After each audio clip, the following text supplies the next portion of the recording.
The oceans cover more than 70% of this planet. They connect continents, swallow storms, and erase mistakes. Every year, ships vanish.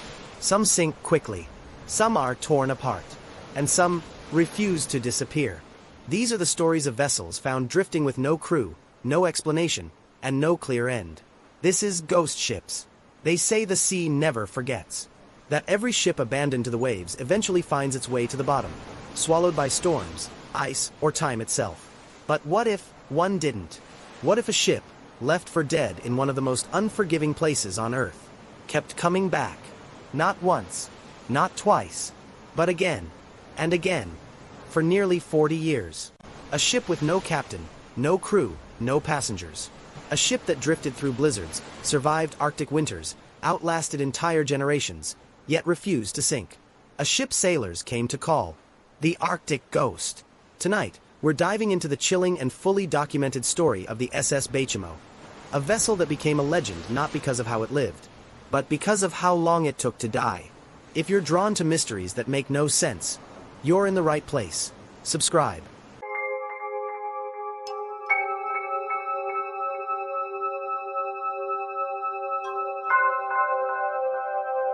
The story of the Baychimo doesn't begin with mystery.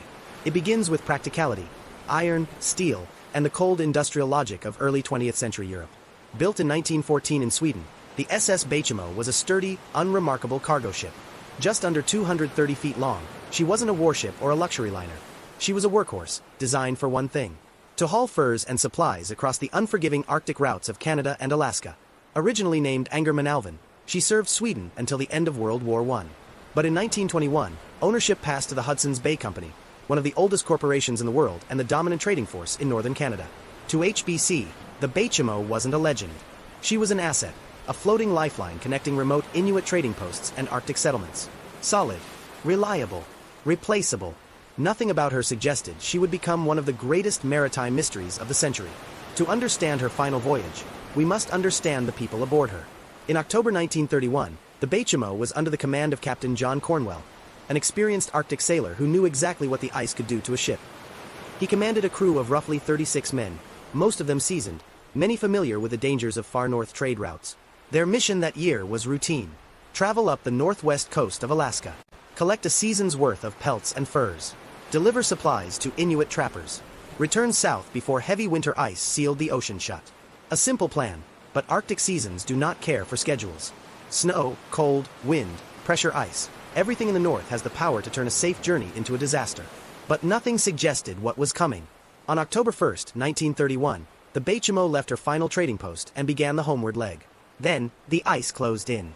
Just off the coast of Point Barrow, the northernmost tip of Alaska, the Baychimo became locked in pack ice. Thick, solid, unbreakable. This wasn't unusual. Many ships became trapped temporarily. Captain Cornwell ordered the engines stopped to conserve fuel. The men waited. A day passed, then two, then a week. The ice did not release them. Temperatures plunged. The ocean hardened. The Arctic sun disappeared behind long winter clouds. The ship was frozen in place, miles from open water. The men built a camp on the ice beside the ship, waiting for a chance to escape. But then, something strange happened. During a violent winter storm, the kind that can erase entire landscapes overnight, the Baychimo suddenly vanished. When the storm cleared, the spot where the ship had been was empty.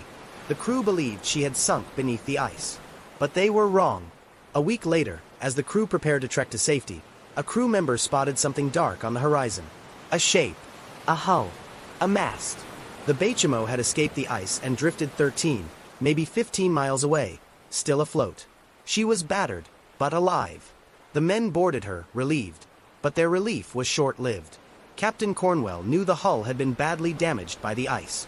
He knew the next freeze would crush her completely. He knew she was no longer seaworthy. The only option was to abandon her. The Hudson's Bay Company was notified. The crew was evacuated. The Baychimo was officially left to die in the Arctic Ocean. But she didn't. Most abandoned ships sink within days, maybe weeks, if the water is calm. The Baychimo, however, refused. 1932. Trappers saw her drifting near the ice edge. They boarded her but were forced off by a sudden storm, as though the ship didn't want them there. 1933. An Inuit hunting party reported seeing her frozen again, then drifting the next season, still afloat. 1934, 1935, 1939. Multiple sightings from traders, explorers, and Arctic travelers. Each time, no crew, no cargo, no sign of human life. Just a ship, wandering. She had become something new, something eerie. A vessel without a master, a ghost ship drifting through the cold white world. Several times, adventurers tried to salvage her. A trader in 1932 boarded the ship and found most rooms intact. Supplies scattered.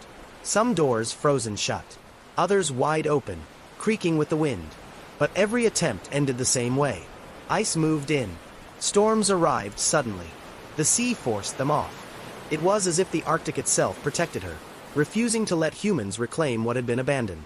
She became known among northern sailors as the ship that wouldn't sink, and that title was earned because the Baychimo didn't just drift for a year or 5. She drifted for decades. The Baychimo's myth only grew as time passed. 1940s. She was seen several times by Inuit hunters. Still drifting. Still intact. 1950s. Sightings became rarer, but still came in. Always the same. A lonely hull drifting silently between the ice floes. Then, in 1962, an Alaskan bush pilot spotted her one final time. Still upright. Still floating. Still refusing to die. This was 31 years after she had been abandoned. Think about that. A ship alone in one of the harshest environments on Earth. Surviving 3 decades of storms, freezes, collisions, and crushing ice. After 1962, sightings stopped. But with Arctic ice constantly shifting, it's entirely possible the Baychimo still lies somewhere beneath the frozen sea, perfectly preserved, waiting. How did a damaged, abandoned ship survive longer than many steel warships? There are several theories. She was built too well. Swedish shipyards built incredibly durable steel hulls. Some believe the Baychimo was simply over-engineered. Arctic water preserved her. Cold water slows rust and decay. The ice may have protected her from waves. Hidden grounding. Some think she may have run aground on a shallow shelf and stayed partly afloat for years before finally being claimed by the sea. Luck, or something else. And then, there are the sailors. Superstitious. Wary. Some believed the Baychimo had a will of her own. That she refused to sink because something, or someone, was keeping her afloat. A ghost. A curse. A legend born of isolation and fear. No one knows. And no one ever found the wreck. In 2006, the Alaskan government launched a project to find her, the Ghost Ship Hunt. They scanned coastlines, sea floors, ice edges, but nothing turned up. The Baychimo had vanished as mysteriously as she lived. Did she sink quietly beneath the Arctic waves? Did shifting ice destroy her hull? Or is she trapped somewhere inland, frozen in a lagoon or locked beneath a field of ice so thick that no one will ever see her again? Until she's found, if she's ever found, her story remains open. Most ships are remembered for how they lived, the voyages they made, the passengers they carried, the wars they survived. The Baychimo is remembered for how long it lived after death. Abandoned twice. Frozen. Broken. Drifting alone for nearly 40 years across one of the deadliest seas on Earth. A ship that should have died in 1931, but instead became a legend. A ghost. A survivor. A warning that the ocean has a way of keeping what we leave behind. So the next time you look out across a silent stretch of water, remember the SS Baychimo. Somewhere beneath the waves, her story still waits. She was not the first ghost ship, and she would not be the last, because across the oceans of the world, other vessels still drift, silent, empty, and unexplained. And those stories are waiting. If you've made it this far, thank you for watching. If you're interested in true, documented cases where reality breaks, consider subscribing.